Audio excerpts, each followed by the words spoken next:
കുരുന്നുകൾക്കായി Amrita TV Kozhikode Vellimadukunnu ആശ്രമത്തിൽ നടത്തിയ കളിയിൽ അല്പം കാര്യം സമ്മർ ക്യാമ്പിൽ ആകർഷണമായി ജി-ടെക് കമ്പ്യൂട്ടർ എഡ്യൂക്കേഷൻ. VR സാങ്കേതിക വിദ്യയുടെ സഹായത്തോടെ കുട്ടികൾക്ക് പഠന സംവിധാനങ്ങൾ പറഞ്ഞുകൊടുത്ത രീതി കുട്ടികൾ ഇരുകൈയും നീട്ടി സ്വീകരിച്ചു. അമൃത ടിവിയുടെ 20ാം വാർഷികാഘോഷത്തിന്റെ ഭാഗമായി കോഴിക്കോട് വെള്ളിമാടുകുന്ന് മാതാ അമൃതാനന്ദമയി മഠത്തിൽ ഒരുക്കിയ കളിയിലൽപ്പം കാര്യമെന്ന സൗജന്യ സമ്മർ ക്യാമ്പിലെത്തിയത് നൂറുകണക്കിന് കുരുന്നുകളാണ്. ക്യാമ്പിലെ കളിയും ചിരിയും കാര്യവുമെല്ലാം ആസ്വദിച്ചതിനൊപ്പം കുട്ടികളെ ആകർഷിച്ചതായിരുന്നു ജി-ടെക് ഒരുക്കിയ അത്യാധുനിക വെർച്വൽ റിയാലിറ്റി സംവിധാനം. മെറ്റയുടെ ഈ ഹെഡ്സെറ്റ് സംവിധാനം ഉപയോഗിച്ച് നിമിഷനേരം കൊണ്ട് ലാബുകൾ കണ്ടുവരാം. അടുത്തേക്കും അകലേക്കും പോകുന്നത് നിയന്ത്രിക്കാൻ ജോയ്സ്റ്റിക്ക് സംവിധാനമൊക്കെ ഉണ്ട്.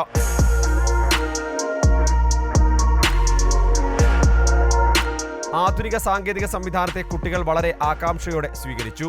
ഫസ്റ്റ് എക്സ്പീരിയൻസ് ആയിരുന്നു. പിന്നെ ഒരു നല്ല റിയലായിട്ട് മൂവി പോലത്തെ ഒരു ഫീൽ ആയിരുന്നു VR ചെയ്തപ്പോൾ ഉണ്ടായിരുന്നത്. പിന്നെ ലാബാണ് അതിനകത്ത് കണ്ടത്. ലാബ് അങ്ങനെ എക്സ്പീരിയൻസ് ചെയ്യാൻ പറ്റി. നമ്മൾ ശരിക്കും അതിൻ്റെ ഉള്ളിൽ കൂടി തന്നെ മൂവ് ചെയ്യുന്ന പോലെ ഉണ്ടായിരുന്നു.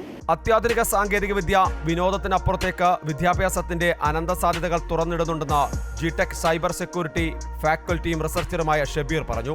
സാധാരണ ഇതിൽ കുട്ടികളുടെ മനസ്സിൽ ആദ്യം വരുന്നത് ഒരു ഗെയിം എന്നുള്ള നിലയിലാണ്. പക്ഷെ നമുക്കതിൽ കൂടുതലായിട്ട് റിയൽ ആയിട്ടുള്ള ആപ്ലിക്കേഷൻസ് ആയിട്ടുള്ള നമ്മൾ കെമിസ്ട്രി ലാബുകൾ, ബയോളജിക്കൽ ലാബുകൾ നമുക്ക് ത്രൂ എക്സ്പീരിയൻസ് ചെയ്യാൻ പറ്റും. അപ്പോൾ വെർച്വൽ ആയിട്ടുള്ള റിയാലിറ്റി സ്പേസ് എങ്ങനെ നമുക്ക് എക്സ്പീരിയൻസ് ചെയ്യാമെന്നുള്ളതാണ് നമുക്ക് VR യൂസ് ചെയ്തുകൊണ്ട് നമ്മൾ കുട്ടികൾ പറഞ്ഞു കൊടുക്കുന്നത്. ശാരീരിക വെല്ലുവിളികൾ നേരിടുന്ന കുട്ടികളെ ജീവിതത്തിലേക്ക് തിരിച്ചു കൊണ്ടുവരുവാൻ ഉൾപ്പെടെ മെറ്റയുടെ ഈ പുതിയ സംവിധാനം ഉപയോഗിക്കുന്നുണ്ട്.